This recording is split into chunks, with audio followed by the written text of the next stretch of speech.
there are several macro level drivers of food wastage problem in India and even at a global level.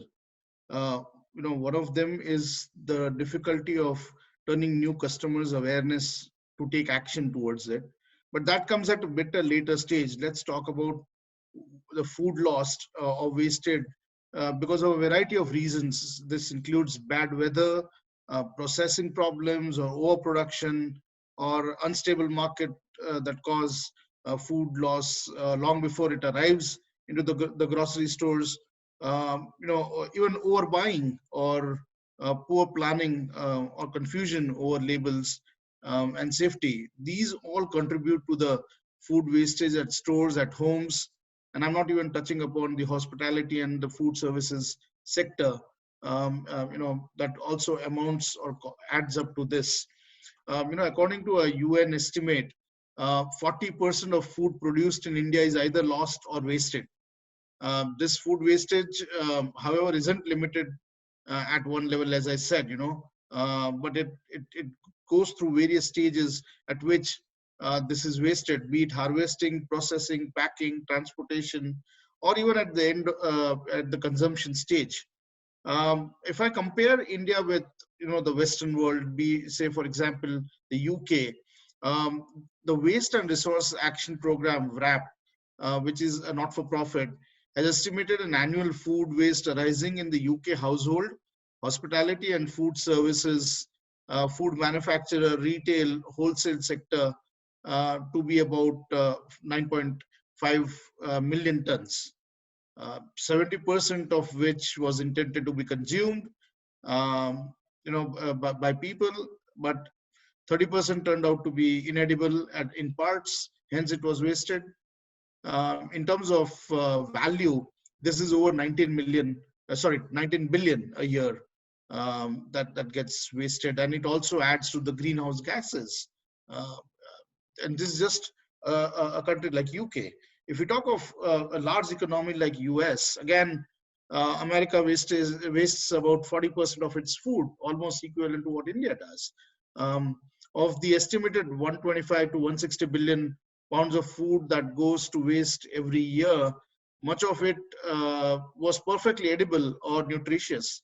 It's just that, you know, uh, either the staggering price tags or the wrong labeling or could be many other reasons I mentioned earlier costed this wastage to happen.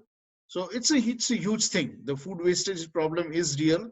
It is causing a lot of pressure on valuable resources like water, farmland, and also it adds to the malnutrition problem. All of these countries that I mentioned do have a problem around malnutrition or lack of nutrition as well. So I think it's right time for us to now look at these startups that are working in this space of helping with the food wastage problem and solving this problem.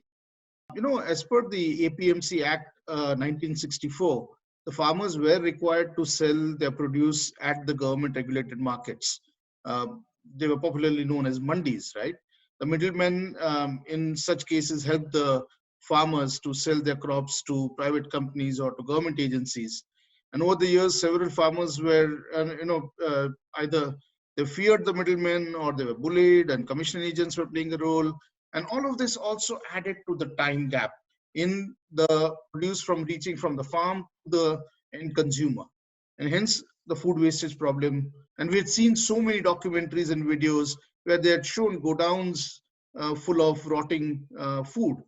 Now, what has happened is recently the new bill that has been passed by the government of India very clearly helps in removing this middleman from the system, and this would liberate the farmers from these constraints, and hence to some extent helping in resolving this whole time lag of delivery of the food from the farmlands to the shelves of the supermarkets or to the homes of the end consumer.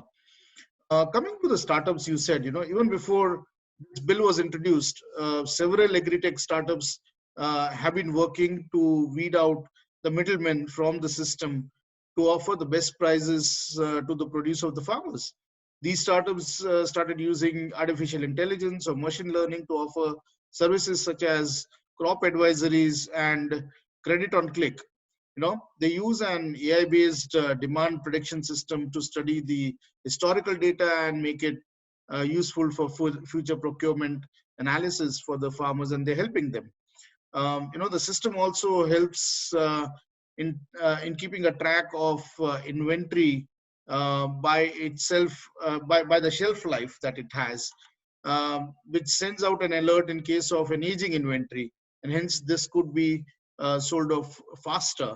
Looking forward, these agri-tech apps are aiming to becoming, having a technology of mapping, tagging everything that is produced in the farmlands, hence becoming the Google Maps for the agri-tech sector in India. There are a lot of examples that we could highlight. I'll touch upon some of them. Krishi Hub, for example, which was founded in 2016, it had an aim to empower farmers through technology, design, and data services. Krishi Hub procures fresh vegetables directly from the farmers and delivers them to businesses such as restaurants, canteens, and hotels and hostels. The startup uses an AI-powered supply chain to undertake a farm-to-doorstep delivery. They use a algorithm, which is a proprietary algorithm for determining the best route for delivery agents, and has helped the organization ensure that they deliver within the 12 hours of it being picked up from the farms. And Krishi Hub has reportedly helped reduce farmers their vegetable wastage up to 25%. End-to-end agriculture solution provider DHeart is another example of an agri-tech platform founded in 2012. DHeart provides a marketplace for farmers to sell large produce or sell their large produces to institutional buyers directly without any intervention of a middleman or commissioning agent. The company has also, provided last mile connectivity for easy logistics, storage, and other such services that are ancillary to this transaction as well. Again, they have been able to assist farmers on its clientele to achieve a 20% increase in the prices that they get from the market.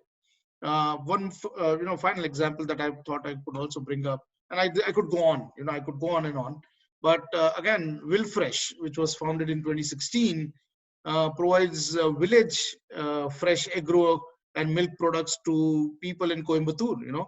This is I'm talking of a regional level startup which has done exceptionally well, and also providing livelihoods, to small and marginal farmers, as well as to the rural youth. It provides employment opportunity for more than 2,000 people already. They have recently raised about 1.15 crores in angel investments, led by the native angels, and I think they are going to grow quite fast. They are also wanting to enter other areas within that region as well. One unique example which I thought I should also quote here is of a UK-based company or a startup which has now entered into MOU with the Kerala government to build a center of excellence in the state. The center of excellence basically is to build a global Earth observation center in Kerala in partnership with the space park in the Kerala startup ecosystem. The idea for them is to use satellite data, which the company has, and a lot of other data, analyze them and help farmers to reduce the risk for them as far as the crops are concerned, and saving a lot of valuable resources for them. So these kind of examples are, some exceptional things that are happening in the startup ecosystem on the agri tech side and the food waste side as well. There are a few other startups, for example, who have now started working on, wastage at restaurants and hospitality chains. Even for that matter, I'm told that Zomato in India is now working and has integrated backward with restaurants and other people to pick up food which is left over and then probably distributed to the people living on the streets in certain cities as well. So these examples are something that give us a ray of hope that at one end, as I earlier said, there is a problem of wastage, which at various levels is now getting addressed, and at the other level people are getting conscious. But I think what needs to be done is uh, a holistic approach where not just the producer, not just the government, not just the buyers, but also the end users becomes conscious about the food wastage, and then probably see to it that these wastage is reduced over time.